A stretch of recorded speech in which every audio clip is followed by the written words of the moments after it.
அன்புள்ள தப்போவன நேயர்களே, இந்த கொரோனா சமயத்தில் வாழ்க்கையில் சோர்ந்து விடாமல் இருக்க ஊக்கமும் உற்சாகமும் அளிக்கும் ஒரு குட்டி கதையை உங்களுடன் பகிர்ந்து கொள்ள நினைக்கிறேன். நமக்கு வாழ்வில் நேர்மறை சிந்தனை, அதாவது பாசிட்டிவ் திங்கிங் இருந்தால் வாழ்க்கையில் பெரிய முன்னேற்றம் கிடைக்கும். இதை பல பேர், பல அறிவாளிகள் மேடையில் பேசி கேட்டிருப்பீர்கள்.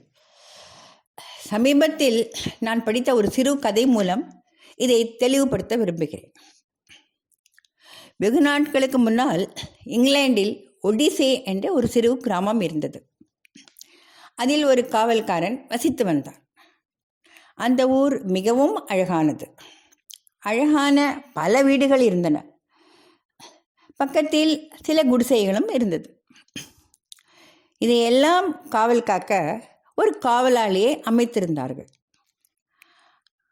அந்த காவலாளி அந்த ஊர் மக்களுக்கு வேண்டிய சிறு உதவிகளை செய்து கொண்டு இரவில் காவல் காத்து வந்தான். ஒரு நாள் நள்ளிரவில் ஒரு சிறுவனின் அழுகை குரல் கேட்டது. உடனே அந்த காவலாளி அது ஒரு குடிசையிலிருந்து வரவே அதை நோக்கி சென்றான். அந்த குடிசை மிகவும் சிறியதாக, ஒருவர் மட்டுமே இருக்கக்கூடியதாக இருந்தது. அந்த காவலாளி சிறுவனின் அழுகையை பற்றி கேட்டதற்கு அவன் மேலும் அழுது கொண்டு தன் கதையை சொன்னான். எனக்கு சிறு வயதிலேயே தாய், தந்தை இருவரும் இறந்து போய்விட்டார்கள். என்னை சில உறவினர்கள் வளர்த்தார்கள். அவ்வப்போது சிறு வேலை செய்து அவர்கள் கொடுத்த 2 வேளை சாப்பாடும் தங்குவதற்கு சிறிய இடமும் போதுமானதாக இருந்தது. ஆனால் எனக்கு 16 வயது முடிந்தவுடன் என் அப்பாவின் சொத்தான பழைய வீடு ஒன்று இந்த ஊரில் இருப்பதாக சொல்லி அனுப்பிவிட்டார்கள்.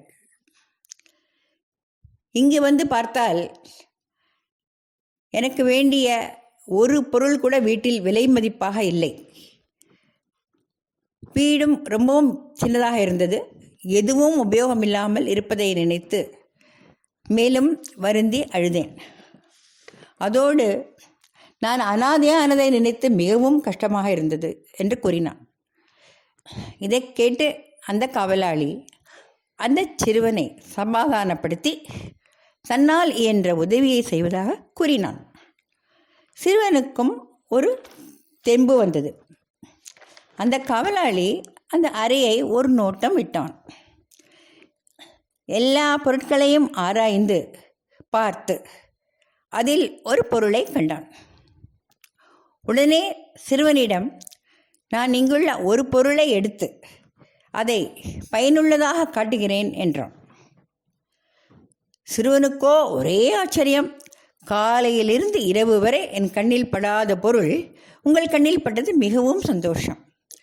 அங்கிள், நீங்கள் சொன்னபடி நான் கேட்கிறேன் என்றான்.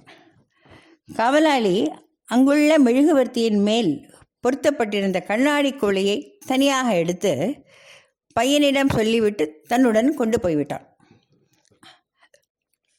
சிறிது நேரம் கழித்து பெரிய சூறாவளி காற்று வந்தது. அப்போது அந்த மெழுகுவர்த்தி அணைந்து விட்டது. வீடு முழுவதும் கும்மி இருட்டாகிவிட்டது. சிறுவனுக்கோ ஒன்றும் புரியவில்லை. இந்த மெழுகுவர்த்தி இருந்த மகிழ்ச்சியும் அணைந்து விட்டதே என்று தன் விதியை நின்று கொண்டான். பிறகு சமாளித்து கொண்டு சிந்திக்க ஆரம்பித்தான். அதாவது, இதுவரை அணையாத மெழுகுவர்த்தி இப்போது எப்படி அணைந்தது? காற்று என்னவோ எப்போதும் போல் ஜன்னல் வழியாக வந்து கொண்டிருந்தது. அதில் பொருத்தப்பட்ட கண்ணாடி சிம்னி எடுத்து விட்டதால் மெழுகுவர்த்தி அணைந்து விட்டது என்று புரிந்து கொண்டான். அறையில் வெளிச்சம் பரவ அந்த கண்ணாடி குழல், அதாவது சிம்னி தான் காரணம். காற்றிலிருந்து மெழுகுவர்த்தியை பாதுகாத்து கொண்டிருந்தது. அதை எடுத்தவுடன் அணைந்து விட்டது. வாழ்க்கையின் தத்துவத்தை இந்த சிறிய உதாரணத்தின் மூலம் புரிந்து கொண்டான். உடனே அந்த காவலாளியை நோக்கி ஓடினான். சில பொருட்கள் நம் எதிரில் இருந்தால் அதன் மதிப்பு தெரிவதில்லை, இல்லாத போதுதான் தெரிகிறது என்ற உண்மையும் தெரிந்தது.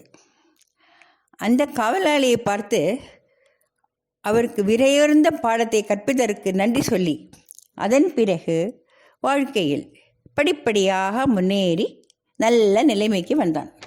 இந்த கதை மூலம் நமக்கும் நேர்முறை சிந்தனை இருந்தால் எதையும் சாதிக்கலாம் என்று தெரிகிறது. நாம் எல்லோரும் வாழ்வில் இதை கடைபிடித்து முன்னேறலாம். இது உங்களுக்கு பிடித்திருக்கும் என்று நினைக்கிறேன். மீண்டும் ஒரு கதையோடு பிறகு சந்திக்கலாம். எல்லோருக்கும் நன்றி. வணக்கம்.